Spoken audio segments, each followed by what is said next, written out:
Story 1. Dispatch already knows. The voice came through my radio before I pressed the transmit button. I froze in the middle of a dark forest service road. My thumb wasn't touching the microphone. I hadn't spoken a single word. Yet the radio had just answered the question I was about to ask. Then the voice added something worse. Don't tell them what you saw at mile marker 14. My blood turned cold, because that was exactly what I had been about to report. My name is Ethan Cole. I was 31 years old when this happened, and I worked night patrol for a wilderness security division operating inside a national forest in western Colorado. The forest covered hundreds of square miles. Most nights involved routine patrols, checking campsites, inspecting locked access roads, responding to occasional trespassing complaints. Nothing dramatic. Most of the time I spent hours completely alone, just me, my truck, my flashlight, and the radio. The radio network connected every ranger station, patrol vehicle, and emergency response unit across the forest. It was reliable, simple, predictable, until that October. The first strange incident seemed harmless. I was conducting a routine status update near an abandoned campground. I pressed the transmit button. Unit 12, checking in from. Before I finished speaking, dispatch replied. Copy, abandoned campground, no activity. The response arrived half a second too early. At first I assumed overlap. Maybe I accidentally triggered the transmission earlier. Maybe dispatch guessed my location. Strange, but possible. That's when I noticed something worse. The exact wording matched what I intended to say. Not close. Exact. Every word, every pause, everything. I brushed it off. A coincidence. Nothing more.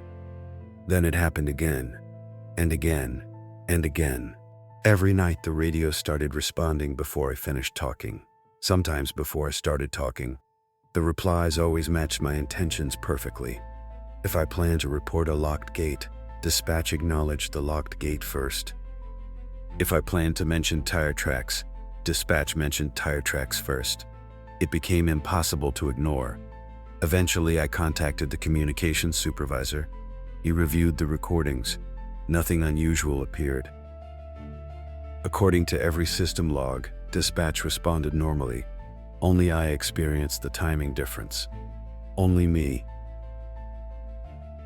That's when I realized the recordings didn't match my memory.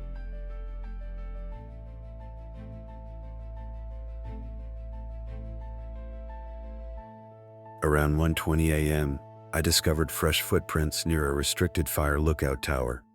The prints led into the trees. No vehicle nearby, no camping permits issued, no reason for anyone to be there. I reached for the radio.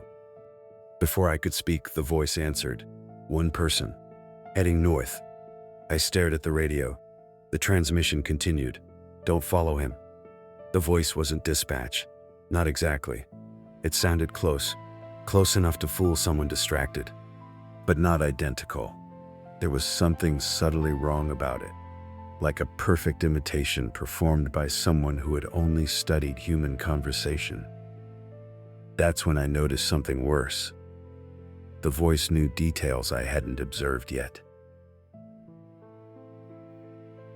I followed the footprints anyway. 2 minutes later, they turned north, exactly as predicted. My stomach tightened. The next several nights became increasingly unsettling. The radio anticipated everything, every observation, every report, every question. It never made mistakes. Not once. At first I wondered if someone was monitoring my vehicle, maybe a prank, maybe hidden surveillance. But that explanation collapsed quickly. The radio began answering thoughts I never translated.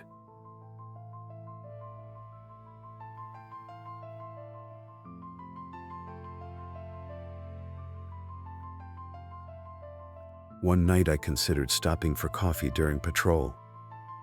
The radio immediately crackled. Coffee machine is broken. I hadn't touched the microphone. I hadn't spoken aloud. The thought never left my head. That's when I realized something impossible was happening. And then it happened again. At exactly 2:17 a.m. every night, the radio activated by itself. No incoming calls, no dispatch requests, just static. Followed by a voice, always the same voice.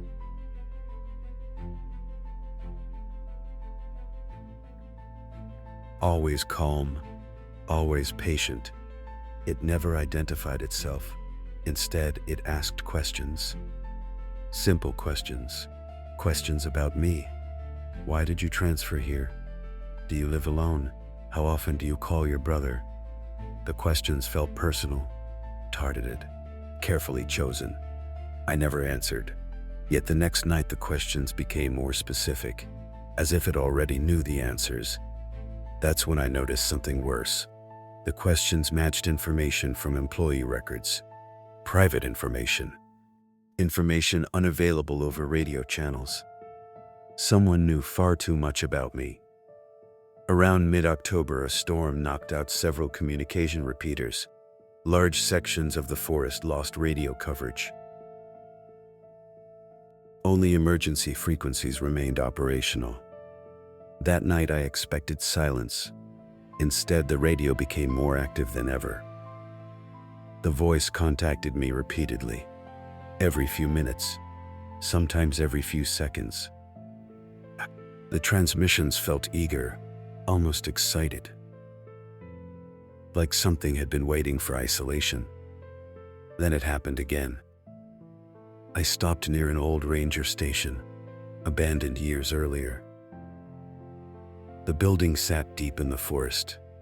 No power, no occupants, no activity. As I approached, the radio crackled. "Don't go inside." The voice sounded urgent for the first time.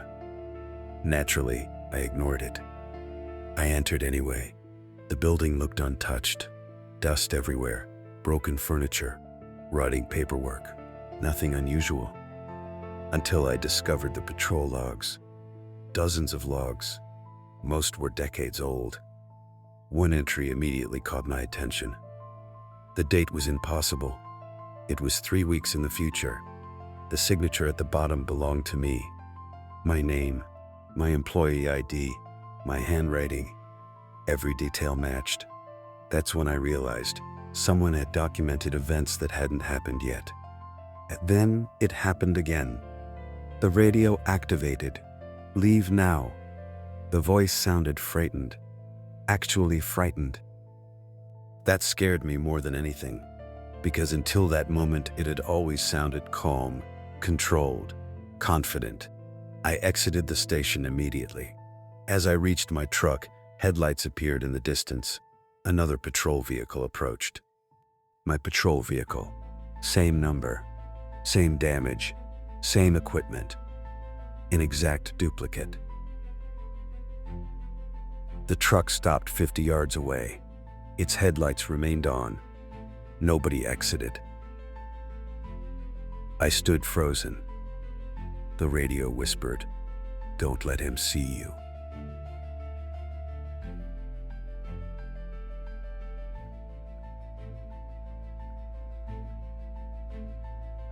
That's when I noticed something worse. Someone sat inside the duplicate truck, watching, not moving, just watching. I drove away. Fast, faster than procedure allowed. The duplicate vehicle never followed, at least not visibly. But the radio transmissions changed after that night. They became personal, direct, specific. The voice stopped predicting events. Now it discussed them afterward, almost like a supervisor reviewing performance. "You shouldn't have entered the station. You took the wrong route. You saw him too early." The wording bothered me, especially that last sentence. Too early, as if I was always supposed to see someone eventually. And then it happened again. Dispatch contacted me around 3 a.m. requesting a location update. I responded immediately. Before dispatch could answer, the familiar voice interrupted. Not on another channel, not overlapping, replacing dispatch entirely. Ethan is at mile marker 22. Silence followed. Then dispatch responded. Confused. Ethan, who just answered for you? I nearly drove off the road.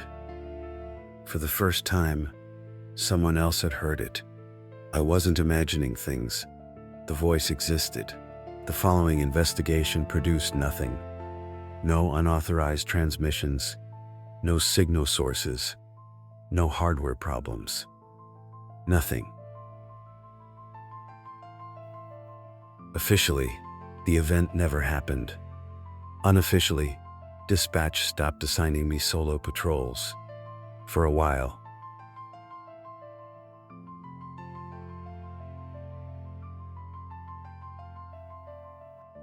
Eventually, staffing shortages changed that. That's when I noticed something worse. The voice began predicting my actions hours in advance. If I planned a patrol route, it already knew. If I considered changing directions, it mentioned a new route first. It felt less like prediction, more like memory. As though the voice remembered decisions I hadn't made yet. Then it happened again. One freezing November night, I received an emergency transmission. A ranger requested assistance near a remote canyon overlook. The signal sounded weak, desperate.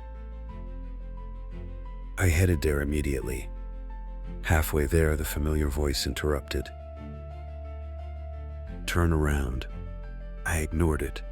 The voice repeated itself, then repeated it again, each transmission more urgent than the last. Eventually, it said something that made my stomach drop. You already died there once. The road suddenly felt much darker, much quieter, much longer. That's when I realized the voice wasn't trying to mislead me. It was trying to stop me. I reached the overlook shortly after 2 a.m. No ranger, no emergency, no vehicle, nothing. The distress call had never existed. But this time it was different. Fresh tire tracks covered the gravel. My tire tracks, the exact tread pattern, the exact wheel spacing. The tracks showed my patrol truck arriving hours earlier, then driving straight toward the canyon edge. The tracks never came back. I stood there staring at them, unable to move, unable to think. The radio activated one final time. The voice sounded exhausted, almost defeated. Now you understand. That's when I noticed something worse.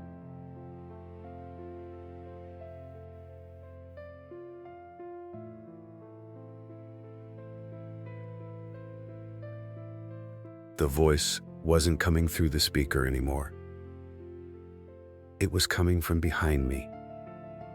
I turned around instantly. Nobody stood there. Nothing.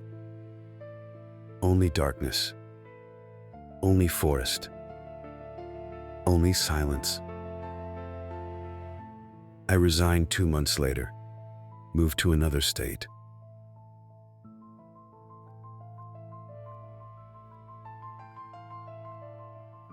Changed careers completely. For nearly 3 years, nothing happened. No strange radios, no duplicate vehicles, no impossible patrol logs, nothing. Then last month, a package arrived. No return address. Inside sat a portable radio. My old radio. The same serial number. The same scratches.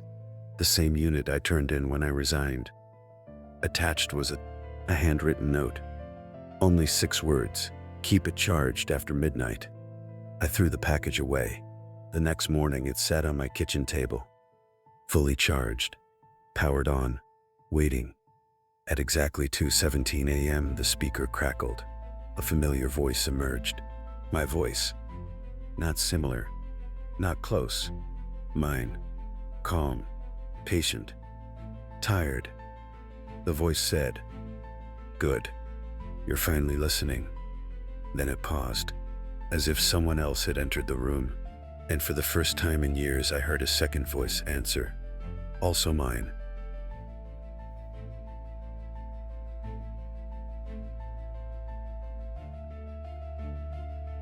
One of them quietly asked, "Does he know which one of us is original yet?" The other voice laughed, and neither one sounded human anymore. Story 2. Every camera in the building went black at exactly 2:13 a.m. Not one, not a few, all of them. 36 security cameras. Every hallway, every entrance, every office, every storage room. Gone. The monitor wall in front of me turned into a grid of black screens. Then one camera came back online. Just one. And on that single screen, I saw myself. The problem was that I was standing in the control room. But the camera showed me walking down hallway C, looking directly into the lens, smiling. Then the feed died again. My name is Travis Miller. I was 32 years old when this happened, and I worked night security at a remote wilderness operations center located inside a protected forest area in northern Washington. The facility wasn't open to the public. It served as a logistics hub for forest patrol units, emergency response teams, and maintenance crews. Most employees worked daytime shifts. At night, the building felt abandoned. Only a handful of people remained after midnight. Usually just dispatch, maintenance, and security, which mostly meant me. The building sat miles from the nearest town. Dense forest surrounded it on every side. When darkness settled over the trees, the isolation felt complete. The kind of isolation where every strange sound immediately gets your attention. The first camera failure happened 3 weeks before everything fell apart. One camera briefly lost signal for 6 seconds. Maintenance checked the hardware. Nothing wrong. A week later, another camera failed. Then 2 at once, then 4. Each outage lasted only moments. Each incident occurred shortly after 2 a.m. Nobody seemed concerned. Equipment fails, networks glitch, technology breaks. That was the explanation. At first I believed it. Then I started noticing patterns. That's when I noticed something worse. The outages always followed me, not physically, digitally. If I worked near the administration wing, cameras there failed. If I spent the night in storage areas, cameras there failed. The outages seemed connected to my location, almost like something was tracking me through the system. And then it happened again. One night I reviewed archived footage from previous outages. Everything looked normal, until the final frame before each signal loss. In every clip, someone appeared. Not clearly, not long enough for identification. Just a figure standing somewhere in view. The figure never moved, never approached, never left. Just stood there, watching the camera, watching me. Then the signal disappeared. That's when I realized the outages weren't random. Something happened immediately before every blackout. The figure always appeared first. I reported my findings. Management blamed compression artifacts, video corruption, image distortion, reasonable explanations, except for one detail. The figure appeared in locations nobody could physically reach.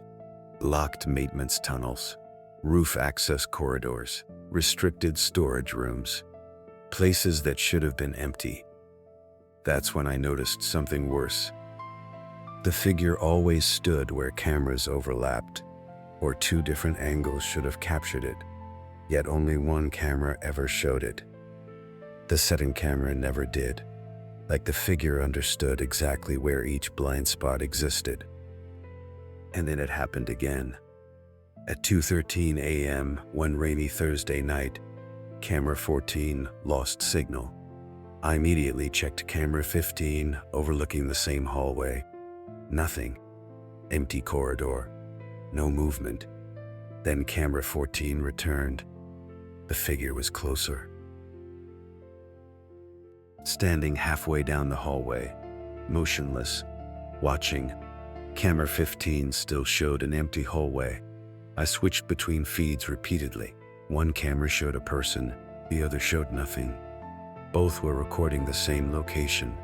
That's when I realized the problem wasn't the cameras. The problem was whatever they were trying to record. The following week, things escalated. Employees started reporting strange encounters. A janitor claimed he saw someone wearing a security uniform inside a locked office. Maintenance workers reported hearing conversations in empty hallways. Dispatch received radio check-ins from personnel who weren't on shift. Every report seemed unrelated, until I reviewed the timestamps. Most incidents occurred at 2:13 a.m. exactly, every time. And then it happened again. A radio transmission arrived during one of the outages. The voice sounded familiar, too familiar. Camera 7 missed him. I froze. The voice was mine.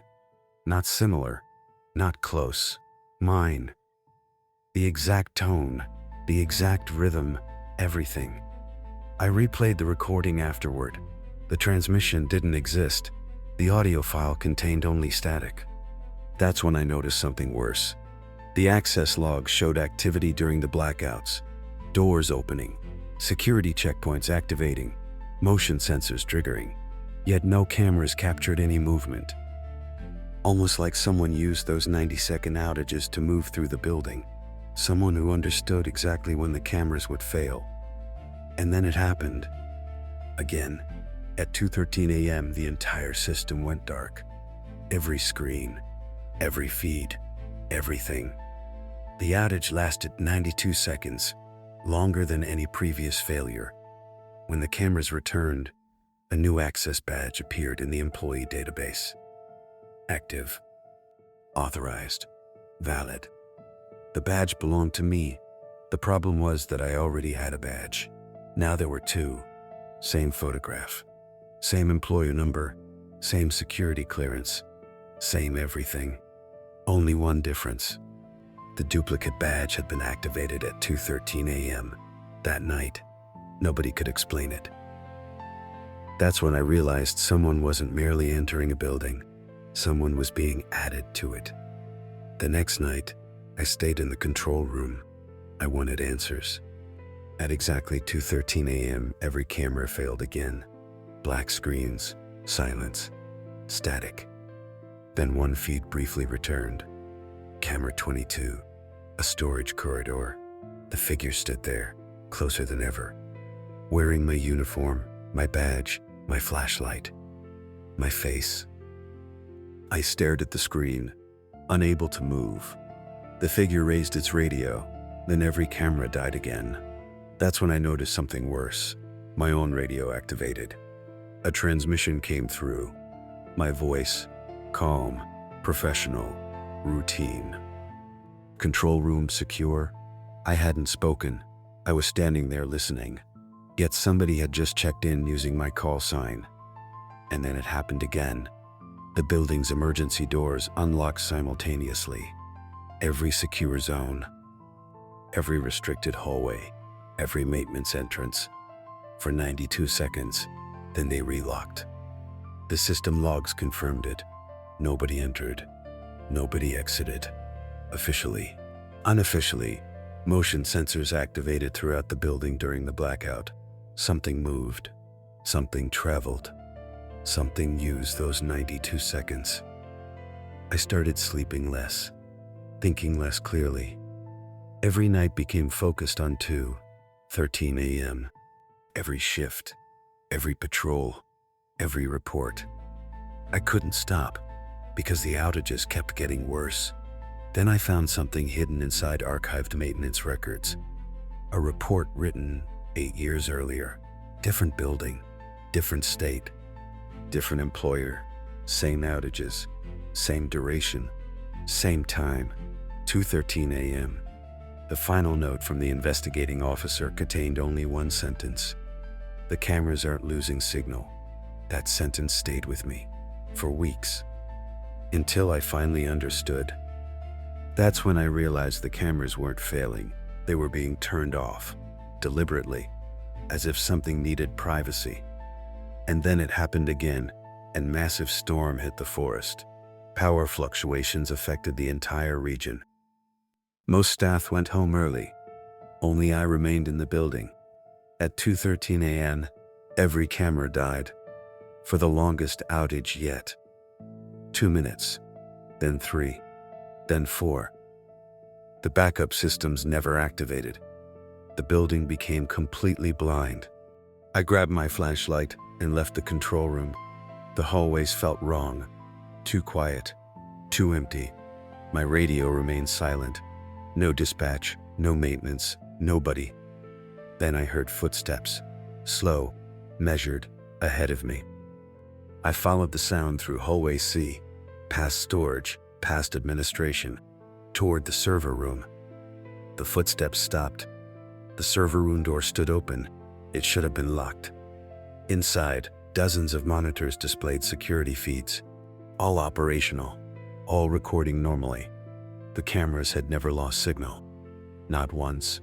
Every feed remained active, every hallway visible, every room recorded, including the control room. I stepped closer and saw myself standing inside the control room, watching the monitors, exactly where I had been minutes earlier. The timestamp was live, current, real time. The person on screen slowly looked up, then directly into the camera, then smiled. That's when I noticed something worse. The person wasn't alone. Several identical versions of me stood throughout the building. Hallways, offices, storage rooms, maintenance corridors, each occupying a different camera feed, each moving independently, each wearing my uniform, and every one of them looked directly into the lens at the same moment. Then every screen went black. The outage ended. Normal camera feeds returned. The building appeared empty. Nothing remained. No evidence, no recordings, no logs, nothing. I resigned 2 months later. Nobody argued, nobody asked questions, almost like they expected it. Years passed. Eventually I stopped thinking about the facility. Then last winter, a package arrived. No return address. Inside sat a flash drive. Only one file existed. Security footage. Time stamped 2:13 a.m. Recorded last week, long after I had left. The video showed the control room, empty, silent. Then the camera slowly zoomed toward the monitor wall. 36 screens, 36 camera feeds. Every screen displayed the same image, my current apartment, taken from different angles, different rooms, different windows, different hallways. Like cameras had been installed everywhere. The video ended with a single frame, a photograph, current, recent, taken while I slept. Across the bottom, someone had typed a message, simple, short, terrifying. Signal loss complete. And in the reflection of my bedroom mirror stood someone wearing my old security uniform, looking directly at the camera, smiling exactly the way I did on camera 22. The same smile I still occasionally see in mirrors, a fraction of a second before my own reflection catches up. Story 3. That's me. The words came out of my mouth before I realized I had spoken. My face was staring back at me from the security monitor. Not a photograph, not a reflection, a live camera feed. The person on the screen was wearing my uniform, carrying my flashlight, and walking slowly through hallway B. The problem was that I was sitting alone in the security office watching the monitor, and then the man on the screen stopped walking, turned toward the camera, and raised his radio. At the exact same moment, my radio crackled. A voice answered. My voice. I'm almost there. I nearly fell out of my chair. My name is Ryan Mercer. I was 29 years old when this happened, and I worked night security at a remote wilderness operations center near the Bitterroot National Forest in Montana. The facility managed emergency resources, ranger equipment, and forest patrol logistics. Most employees left by sunset. After midnight, the entire complex felt abandoned. Just long hallways, locked offices, storage buildings, and miles of dark forest surrounding everything. Night shifts were usually boring. I checked access points, logged patrol routes, monitored cameras, filed reports. Nothing exciting. At least that's how it started. The first strange thing happened during my 3rd month on the job. One camera briefly showed movement inside a hallway that should have been empty. When I reviewed the footage later, the movement wasn't there. The recording showed nothing. I assumed I imagined it. Long shifts can do that, especially when you're alone. But then it happened again. A week later, I noticed someone standing near a maintenance door on camera 12. The figure remained completely still, watching the camera, watching me. I grabbed my flashlight and headed there immediately. The hallway was empty. No doors opened, no signs of entry, nothing. When I returned to the control room, the figure had vanished. That's when I noticed something worse. The timestamp on the footage was 3 minutes ahead of real time. At first I thought the camera clock was wrong. Then I checked another feed. That one was normal. Only camera 12 showed the future. 3 minutes exactly. I tested it repeatedly. Every time, the camera consistently displayed events before they happened. And then it happened again. One night, I watched the janitor push a cart through hallway C. 3 minutes later, the actual janitor appeared exactly as shown. Same direction, same pace, same movements. I stared at the monitor in disbelief. The camera wasn't delayed. It wasn't malfunctioning. It was showing the future, only a few minutes ahead. That's when I realized I shouldn't tell anyone, because nobody would believe me. Instead, I started documenting everything, every prediction, every movement, every event. The results terrified me. The camera was never wrong, not once. And then it happened again. At 2:11 a.m., camera 12 showed a man entering storage building 4. 3 minutes later, no one appeared. The hallway remained empty. The door never opened. Nothing happened. For the first time, the prediction failed. Or so I thought. Then I zoomed in. The man wore a security uniform. My security uniform. My stomach dropped. The camera showed me, but I had never entered storage building 4. I was sitting in the control room, watching. That's when I noticed something worse. The future version of me wasn't moving normally. The way he walked felt wrong, subtle, hard to explain, like someone had studied human movement and copied it almost perfectly. Almost. And then it happened again. The future camera showed me walking down hallway B, the exact hallway visible from my office window. 3 minutes later, the real hallway remained empty. No one appeared, yet the camera version continued walking, smiling slightly, looking directly into every camera, like it knew where they were, like it knew someone was watching. That night I couldn't sleep. The following evening I arrived early and reviewed older recordings. That's when I discovered the impossible. The false version of me had appeared before, weeks earlier, long before I ever noticed. Sometimes in hallways, sometimes outside near the parking lot, sometimes standing motionless beside security checkpoints, always 3 minutes ahead. Always disappearing before the predicted moment arrived. That's when I realized something terrifying. Whatever appeared on camera 12 wasn't predicting the future. It was creating a future that never happened. And then it happened again. At exactly 2:14 a.m., I saw myself enter the server room. The server room required a key card. Only 3 employees had access, including me. The future version swiped my badge, entered, and closed the door. 3 minutes later, the real server room alarm activated. Someone had entered, using my credentials. My blood ran cold. I checked my badge, still clipped to my belt, still in my possession. Yet the access log showed my ID. That's when I noticed something worse. The server room camera showed nothing. Not empty, nothing, just static, as if the camera refused to record whoever had entered.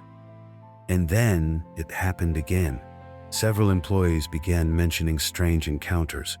A ranger claimed he saw me near the fuel depot at 3 a.m. I wasn't there. A maintenance worker reported passing me near the loading dock. Again, impossible. I had been inside the control room the entire time. The sightings kept increasing. People were seeing me everywhere, except I wasn't actually there. That's when I realized the thing from camera 12 wasn't hiding anymore. It was interacting with people. Weeks passed. The incidents escalated. My access badge logged entries into restricted areas. Doors opened using my credentials. Equipment moved. Files disappeared, all while I remained elsewhere. Management quietly investigated me. I could tell. The looks, the questions, the suspicion. I felt trapped. Then one night, everything changed. At 2:11 a.m., camera 12 showed something I wasn't prepared for. The future version of me entered the security office. My office, the room where I sat watching. The future feed showed him opening the door, walking directly toward the monitor wall, then staring into the camera, into me. He smiled, then held up a sheet of paper. 3 words were written across it. "Look behind you." Every muscle in my body locked. I slowly turned around. Nobody stood there. The room was empty. Silent. Still. Then my office door clicked shut by itself. That's when I noticed something worse. The door access log recorded an entry. Authorized personnel. Ryan Mercer. My ID. And then it happened again. The office lights flickered. Every monitor briefly switched to camera 12. Every screen, every feed. The same image repeated across the wall. Dozens of versions of me standing in different locations. Different hallways, different rooms, different parts of the facility. All looking toward the camera, all smiling, all slowly raising their radios. Then, every radio in the building transmitted simultaneously. One voice, my voice. "We found him." I ran. I don't mind admitting that. I grabbed my flashlight and left the control room. The corridors felt wrong, too quiet, too empty, like the entire building was waiting. My radio kept crackling behind me, sometimes ahead of me, sometimes from empty rooms. Every transmission used my voice. Every transmission sounded closer. That's when I realized something horrifying. The voice wasn't trying to lure me somewhere. It was coordinating, as if multiple copies were communicating with each other. And then it happened again. I reached the loading dock exit and found fresh footprints. My footprints. Same boot pattern, same size, dozens of tracks, leading into the forest. The tracks had been made minutes earlier. Rain hadn't touched them yet. Someone wearing my boots had walked into the darkness. I followed, against my better judgment. The trail led to an abandoned ranger station several hundred yards away. The building had been closed for years. No power, no staff. No reason for anyone to be there. Inside, I found a room filled with monitors. Old monitors, dust-covered monitors. Every screen displayed security footage, not from the facility, from my life, my apartment, my college dorm, my childhood home. Places nobody should have access to. Years of recordings. Years. That's when I noticed something worse. Many recordings showed me doing things I never remembered doing. Standing motionless in rooms, watching people sleep. Walking through hallways at night, looking directly into cameras, exactly like the figure from camera 12. And then it happened again. One monitor displayed a live feed, current timestamp, present moment. I was standing inside the abandoned ranger station, watching the screen, but the feed showed me from behind. Someone else was filming, someone standing only a few feet away. I spun around, nobody there, nothing, just darkness. Then a radio crackled somewhere inside the building. My voice whispered, "Wrong direction." I ran. I never returned. I resigned the following week, moved across the country, changed jobs, changed phone numbers, changed everything. For years, nothing happened. Then last month, I received an email from my former employer. The facility was being renovated. Old security systems were being removed. The message included archived footage for legal review, one attachment, one video. Timestamp it from the night I resigned. I opened it. The footage showed the control room after I left. The room sat empty. No movement, no staff, nothing. Then the office door opened. Someone entered. Me. Exactly me. Same face, same uniform, same everything. He sat down in my chair, looked directly into the camera, and smiled. The timestamp kept running. Hours passed, days passed, weeks passed, months, years. The figure never moved, never blinked, never looked away. The recording continued, uninterrupted for over. The final frame was recorded yesterday. And just before the watch hour, video ended. The figure finally leaned toward the camera. His lips moved. No audio existed, but I could still read what he said. 5 words. 5 words I haven't stopped thinking about since. You're the one outside. Because if that recording is real, then the version of me sitting in that control room never left. And the person writing this story might be the copy that walked away.